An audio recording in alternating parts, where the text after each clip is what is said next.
best friend doing the dirty. Story time of how I caught my teacher and my best friend doing the dirty. So everything was fine up until the middle of the year when she started acting really strange, and so did he. So at the time, I was 13 and she was 14.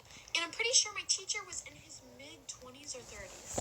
So basically, she's the type of girl who literally hates school and would do anything to get out of class. Then I noticed her getting early to class and not leaving me until everybody else left. Then I started paying a little more attention. He would always walk by her desk and slip her notes and candy and just weird stuff, and it was really, really strange to me. He also moved to her desk right next to his, which his was all the way in the back left corner of the classroom. He would also always make jokes with her, which I didn't really understand until I found out they were sleeping together. So on Friday, my mom messaged her parents asking if they could pick me up Monday because my parents were going out of town that weekend and I hated riding the bus. Well, I'm guessing she didn't know that I was going home with her Monday, so that Monday I got into her mom's car and I asked her mom where she was. Her mom said that she was failing math and her math teacher offered to tutor her. This teacher was also brand new. I'm running out of time, so like for part 2. Here's part 2 of how I found out my best friend was sleeping with our teacher. So continuing on with the story, I told her mom that I've never seen him tutor somebody before. Plus, she told me her grades were sky high in that class. I ended up forgetting my pencil pouch, which had my keys to my house in it, so I had to go back anyways. And when I went back, the door was locked. And he had something over it or whatever, but I could see under it because he didn't cover it all the way. And she was on his desk and he was kissing her or doing weird stuff. I knew her mom wouldn't believe me if I told her what I saw, so I just told her it was an emergency and she was in trouble. So we booked it back to the classroom, and at first we didn't see them, and then she seen a foot come from beside the desk. Mind you, we're peeking under it, so we couldn't really see much. She starts banging on the classroom door and screaming. I've never seen her this mad. I was honestly terrified that I ran into a separate classroom.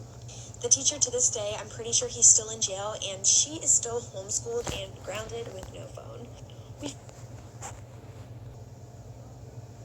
Time. By the way, go to @glam by Helen on Instagram and send me your story. You may be featured. Okay, so let's start from the beginning. My best friend stole from literally everyone. It was kind of a problem. Well, there was this one time she stole a $50 bill from our teacher's wallet. I have no clue how she didn't get caught. Anyways, we lived in a small town in Florida. So we'll call my best friend Destiny. Well, Destiny's mom was kind of short and her dad was really tall. I promise this plays into the story. Anyways, long story short, Destiny took after her dad and her sister took after her mom. So she was hella tall. So anyway, she asked me to walk to the Jiffy store in our town. So I didn't think anything of it, so I was like, yeah, sure, why not? Went inside and she told me to come with her straight to the register. I was kind of confused, but I just rolled with it. As soon as she walked up to the register, she pulls out her sister's wallet and I recognized it immediately. Then she pulls out a lottery ticket that had $6,000 on it. For part 2. Okay, so part 2. So anyway, she pulled out a $6,000 lottery ticket. She won it. There was $6,000 on that ticket. Well, anyways, the lady said I need to see your ID. Obviously, she was underage, but she looked so much older than what she was. So she pulls out her sister's ID and gives it to the cashier. And she walked out of that damn store with $6,000 in her hand. I yelled at her the entire way to her house. Then we finally got up there and she told me to shut up. Kind of rude. Whatever. I didn't want to get into trouble, so I did. Then she slips her sister's wallet back in her purse. And then she told me that we would go shopping the next day for everything. Kind of fun though. I went straight home and I told my Nana. And my Nana told her dad. And her damn sister didn't even know it was gone. And then the next day, my best friend literally came to school with her dad. Then her dad started talking on the intercom. To the whole school. For part 3.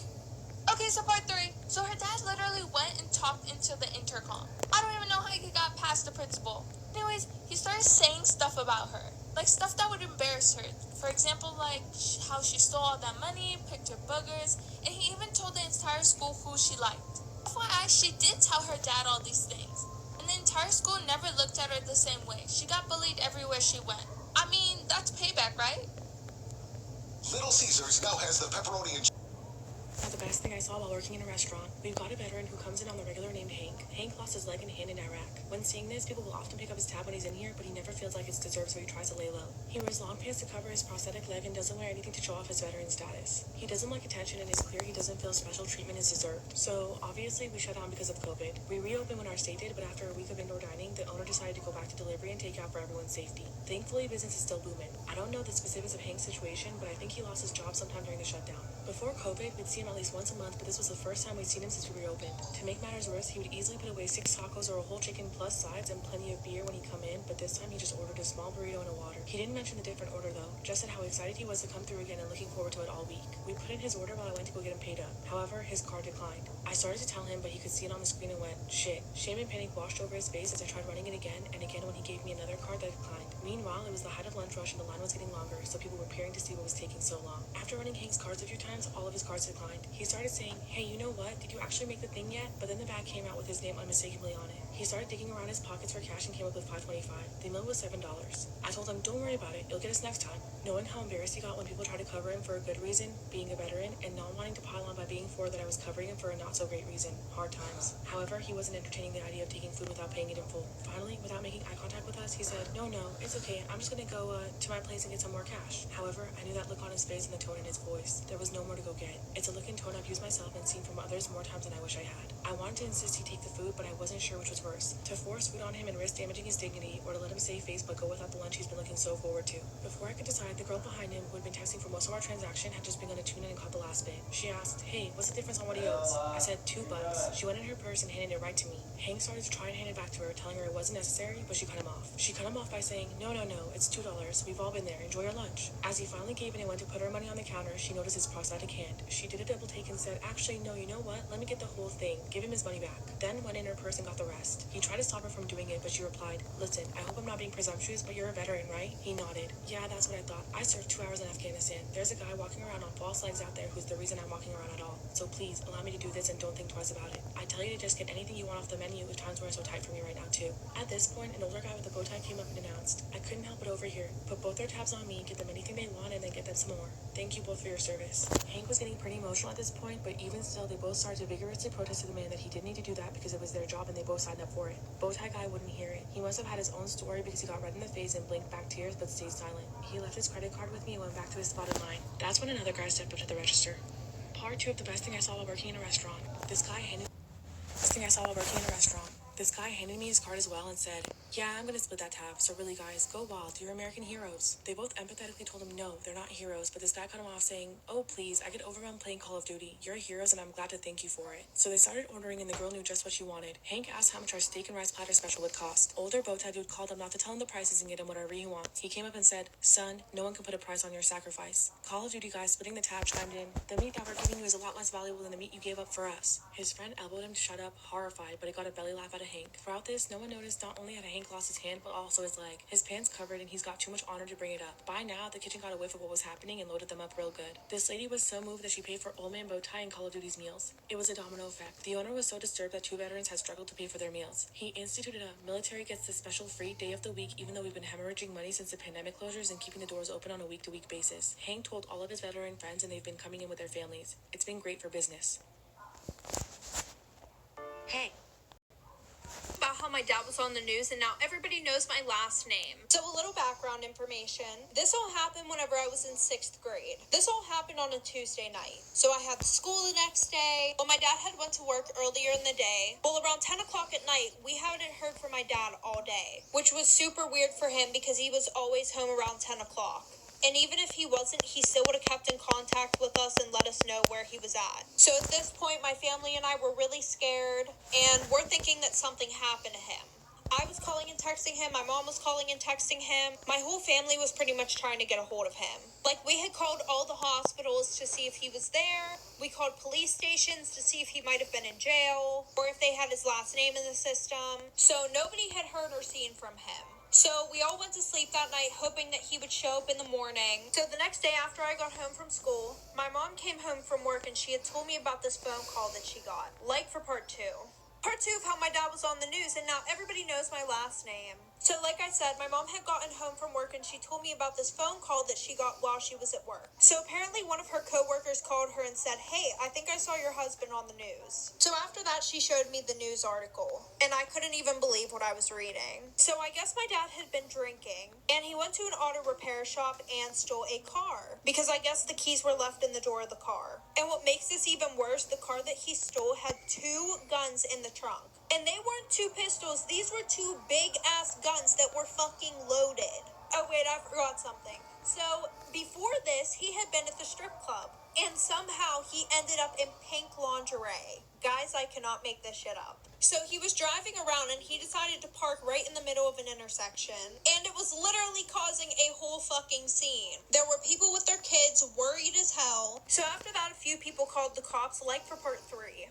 Part 2 about how my dad was on the news and now everybody knows my last name. So like I said, my dad parked in the middle of an intersection and people were calling the cops. So when the police arrived, my dad was half passed out in the car. This happened in like the middle of broad day, like there's traffic everywhere. So when they finally get up to the car, my dad is literally slumped in the driver's seat. There was a bottle of whiskey in the door and it was completely empty. When they went to arrest him, he started resisting.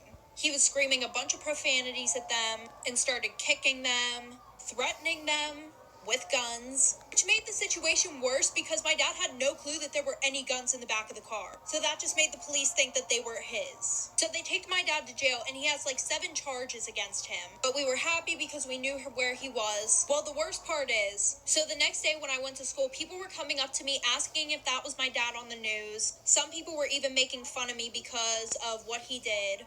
And that's really fucking embarrassing for a 12-year-old. But it's okay, Dad, I still love you. Extremely creepy story time on how my aunt passed information. About 5 years ago, my aunt had gotten pregnant. It was really weird because a few months before she got pregnant, the doctor told her that she would never be able to have kids. And her husband had been trying for years. Well, I think like 2 weeks after the baby was born, it had passed away. And I don't really know why. For some reason, my mom won't tell me. Which is weird, but anyways, after that, my aunt just felt like a lot of things weren't going the way that she wanted them to in her life, so she decided to get closer with God. Well, every Sunday night, we go to my grandparents' house for a family dinner, and while we were there, my aunt starts going on this whole rampage. She said that God's not giving her the answers that she needs, and I don't really know what she means by answers. So my grandparents kick her out because she's acting like a psycho. Well, the same night, at 3 a.m. in the morning, we hear a knocking on the door, and lo and behold, it's my aunt. So my mom lets her in because she feels bad and feels like she's the only one that will actually listen to my aunt. So she makes everybody sit at the kitchen table. She pulls out a Ouija board from her bag, like for part 2. Creepy story time about how my aunt passed away, part 2. So like I said, she makes us all sit down at the kitchen table and she pulls out a Ouija board. She was like, I found out how I can get some answers. I just feel like I need you guys around me for positive energy. And my family is very, very religious. Like, we don't fuck with that shit. But because my mom felt bad for her, she let her use it in our house. But my mom didn't want my sisters and I around that, so she just sent us to bed. Well, the next morning, I wake up and I ask my mom what happened with the Ouija board situation. My mom just said that it was really scary, because before she thought it was like a load of bullshit, and she said that her and my dad didn't touch the Ouija board, because like I said, they were very religious and did not mess with that stuff. But apparently, it said for her not to buy a house with the numbers 2815. Well, 2 years later, my aunt got remarried, and her husband ended up having 2 kids. So they bought a new house, and no, it didn't have the numbers on it. One of their kids accidentally shattered the glass door, so they went and got a new one, and it came with those exact numbers on it. 2 days later, the house burnt down and nobody survived. Story time about the toxic boy that I almost started dating. So a little background information. Him and I both met on a set of a movie that we were in. Well, a few days into filming, he asked me out. So of course I said yes, and it was literally the most amazing first date ever. So he asked for a second date, and I said yes, of course.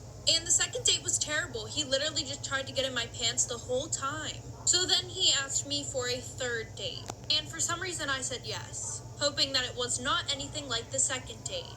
And he didn't show up. So I pretty much got stood up.